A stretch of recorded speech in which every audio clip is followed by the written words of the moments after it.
로마서 2장 하나님의 공정한 심판. 그러므로 남을 심판하는 사람이여 그대가 누구이든지 죄가 없다고 변명할 수 없습니다. 그대는 남을 심판하는 일로 결국 자기를 정죄하는 셈입니다. 남을 심판하는 그대도 똑같은 일을 하고 있기 때문입니다. 하나님의 심판이 이런 일을 하는 사람들에게 공정하게 내린다는 것을 우리는 압니다. 이런 일을 하는 사람들을 심판하면서 스스로 그런 일을 하는 사람이여 그대는 하나님의 심판을 피할 수 있을 줄로 생각합니까? 아니면 하나님께서 인자하심을 베푸셔서 그대를 인도하여 회개하게 하신다는 것을 알지 못하고 오히려 하나님의 풍성하신 인자하심과 너그러우심과 오래 참으심을 업신여기는 것입니까? 그대는 완고하여 회개할 마음이 없으니 하나님의 공정한 심판이 나타날 진노의 날에 자기가 받을 진노를 스스로 쌓아 올리고 있는 것입니다. 하나님께서는 각 사람에게 그가 한 대로 갚아주실 것입니다. 참으면서 선한 일을 하여 영광과 존귀와 불멸의 것을 구하는 사람에게는 영원한 생명을 주시고 이기심에 사로잡혀서 진리를 거스르고 불의를 따르는 사람에게는 진노와 분노를 쏟으실 것입니다. 악한 일을 하는 모든 사람에게는 먼저 유대 사람을 비롯하여 그리스 사람에게 이르기까지 환난과 고통을 주실 것이요 선한 일을 하는 모든 사람에게는 먼저 유대 사람을 비롯하여 그리스 사람에게 이르기까지 영광과 존귀와 평강을 내리실 것입니다. 하나님께서는 사람을 차별함이 없이 대하시기 때문입니다. 율법을 모르고 범죄한 사람은 율법과 상관없이 망할 것이요 율법을 알고 범죄한 사람은 율법을 따라 심판을 받을 것입니다. 하나님 앞에서는 율법을 듣는 사람이 의로운 사람이 아닙니다. 오직 율법을 실천하는 사람이라야 의롭게 될 것이기 때문입니다.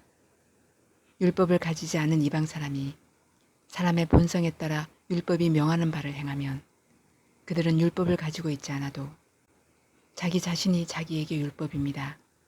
그런 사람은 율법이 요구하는 일이 자기의 마음에 적혀 있음을 드러내 보입니다. 그들의 양심도 이 사실을 증언합니다. 그들의 생각들이 서로 고발하기도 하고 변호하기도 합니다.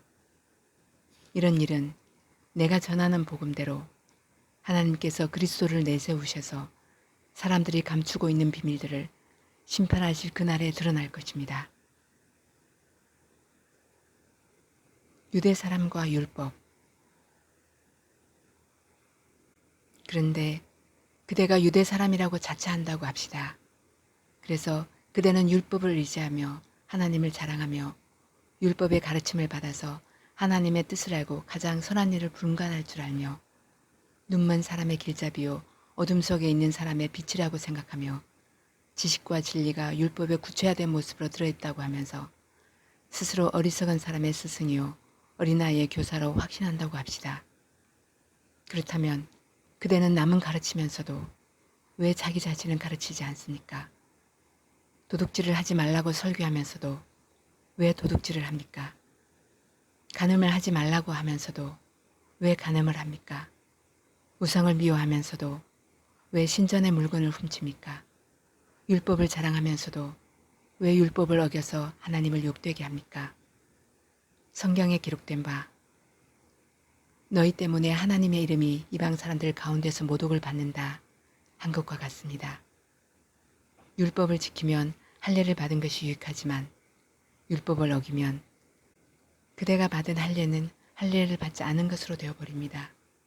그러므로 할례를 받지 않은 사람의 율법의 규정을 지키면 그 사람은 할례를 받지 않았더라도 할례를 받은 것으로 여겨질 것이 아니겠습니까? 그리고 본래 할례를 받지 않았더라도 율법을 온전히 지키는 사람이 율법의 조문을 가지고 있고 할례를 받았으면서도 율법을 범하는 사람인 그대를 정죄할 것입니다. 겉모양으로 유대 사람이라고 해서 유대 사람이 아니요 겉모양으로 살갗의 할례를 받았다고 해서 할례가 아닙니다. 오히려 속사람으로 유대 사람인 네가 유대 사람이며 율법의 조문을 따라서 받는 할례가 아니라 성령으로 마음에 받는 할례가 참 할례입니다. 이런 사람은 사람에게서가 아니라 하나님에게서 칭찬을 받습니다.